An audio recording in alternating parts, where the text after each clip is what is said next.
Hello everybody, నేను doctor Mridula, senior consultant, fertility expert, 49 hospital, Secunderabad branch.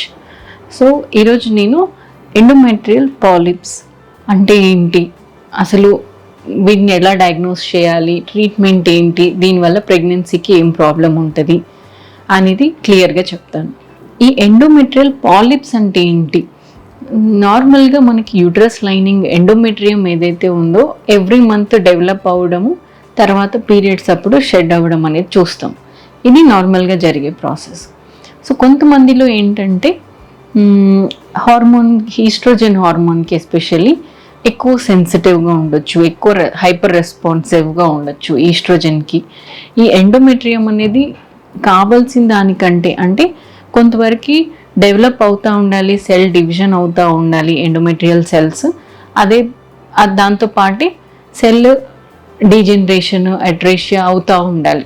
నార్మల్గా మనకి లైనింగ్ రావాలి, బ్లీడింగ్, మెన్స్ట్రుయేషన్లో ఎండోమెట్రియం అంతా పోవడం అనేది జరుగుతూ ఉండాలి. సో ఈ వీళ్ళు ఎవరికైతే ఎక్కువ హార్మోన్స్కి సెన్సిటివ్గా ఉన్నారో, లేదంటే కొంతమందికి హై ఈస్ట్రోజన్ లెవెల్స్ ఉంటాయి బాడీలో, మెయిన్గా ఒబేస్గా ఉన్న వాళ్ళకి, తర్వాత పీసీఓడి ప్రాబ్లం ఉన్న వాళ్ళకి హార్మోనల్ ఇంబ్యాలెన్స్ వల్ల, అండ్ పీసీఓడి యూజువల్గా ఉన్నవాళ్ళు ఒబేస్ ఉండడానికి ఎక్కువ ఛాన్స్ ఉంటుంది, వెయిట్ గెయిన్ ఎక్కువ అవడానికి ఎక్కువ ఛాన్స్ ఉంటుంది. సో కొంతమందికి ఇవన్నీ కలిపి ఉండొచ్చు, అంటే మల్టిపుల్ ఫ్యాక్టర్స్ ఉండొచ్చు, ఒబేస్ ఉండొచ్చు, పీసీఓడి ఉండొచ్చు, అండ్ ఎక్కువ హార్మోన్స్కి ఎక్కువ సెన్సిటివ్గా ఉండొచ్చు, అండ్ స్ట్రెస్ లెవెల్స్, వాళ్ళ లైఫ్ స్టైల్, ఇవన్నీ కూడా ఎఫెక్ట్ చేస్తుంది. సో ఏ హార్మోనల్ ప్రాబ్లమ్స్ అయినా మనకి లైఫ్ స్టైల్ మీద కూడా డిపెండ్ అవుతాయి. అంటే మనం తీసుకునే food, physical activity, sleep pattern, screen time, pollution, radiation, so ఈ లైఫ్ స్టైల్ ఫ్యాక్టర్స్ అన్నీ కూడా ఇంకా ఎక్కువ చేస్తూ ఉంటాయి ఆ ప్రాబ్లమ్ని. సో అట్లాగే ఈ హార్మోన్స్కి ఎవరైతే మోర్ సెన్సిటివ్గా ఉన్నారో, హై ఈస్ట్రోజన్ లెవెల్స్ ఉన్నాయి, ఎక్కువ వెయిట్ ఉన్నారు, వీళ్ళలో ఈ ఎండోమెట్రియం అనేది డెవలప్ అవ్వడం ఎక్కువ డెవలప్ అవుతుంది. అంటే సెల్స్ అనేది ఎక్కువ కావాల్సిన దానికంటే ఎక్కువ డివైడ్ అవుతున్నాయి, బట్ అట్రీషియా అనేది తక్కువ ఉంటుంది. సో అది ఏదైతే ఎక్కువ సెల్స్ డివైడ్ అయి ఉందో ఆ ఎండోమెట్రియం చిన్న థిక్కనింగ్ లాగా, అంటే ఒక చిన్న పాలిప్ లాగా ఏర్పడుతుంది మనకి యూట్రస్ క్యావిటీలో. దాన్ని ఎండోమెట్రియల్ పాలిప్స్ అంటాం. సో ఈ ఎండోమెట్రియల్ పాలిప్స్ అనేది ఒక అల్ట్రాసౌండ్ స్కాన్ ద్వారా ఈజీగా డయాగ్నోస్ చేయొచ్చు. స్కాన్ చేసినప్పుడు మనకి క్లియర్గా తెలుస్తుంది. చాలా చిన్న చిన్న మైక్రో పాలిప్స్ ఉంటాయి కొంతమందికి. ఎవరికైతే పీసీఓడి ఉంది, చాలా నెలలు పీరియడ్స్ రాకుండా, అట్లాగే ఎండోమెట్రియం డెవలప్ అయ్యి చాలా థిక్ అయ్యి కూడా మనకి పాలిప్స్ అనేది డెవలప్ అవ్వచ్చు. హార్మోనల్ ఇంబ్యాలెన్స్తో పాటు ఇది కూడా పీరియడ్స్ వెరీ రెగ్యులర్ ఉన్న వాళ్ళకి కూడా.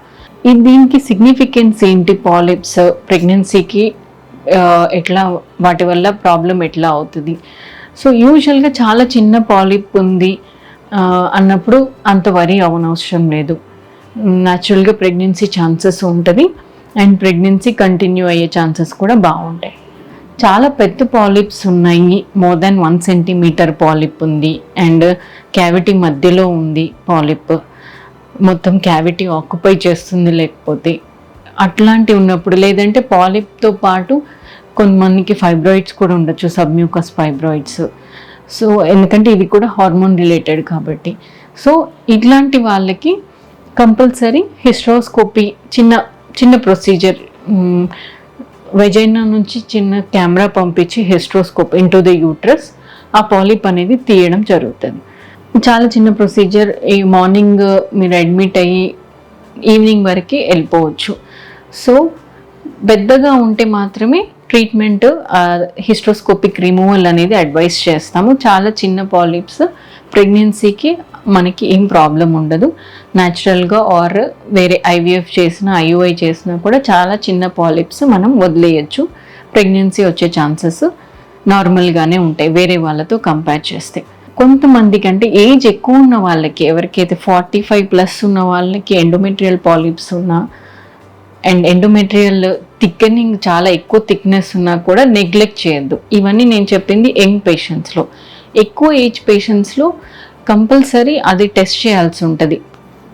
మనం తీసేసి అది పాథలాజికల్ ఎగ్జామినేషన్ టెస్ట్ చేసి ఇందులో ఏదైనా క్యాన్సరస్ చేంజెస్ ఉన్నాయా అనేది తెలుసుకోవాల్సి ఉంటుంది. అది చాలా ఇంపార్టెంట్ వెన్ ఏజ్ ఎక్కువ ఉన్న పేషెంట్స్లో అయితే. Thank you.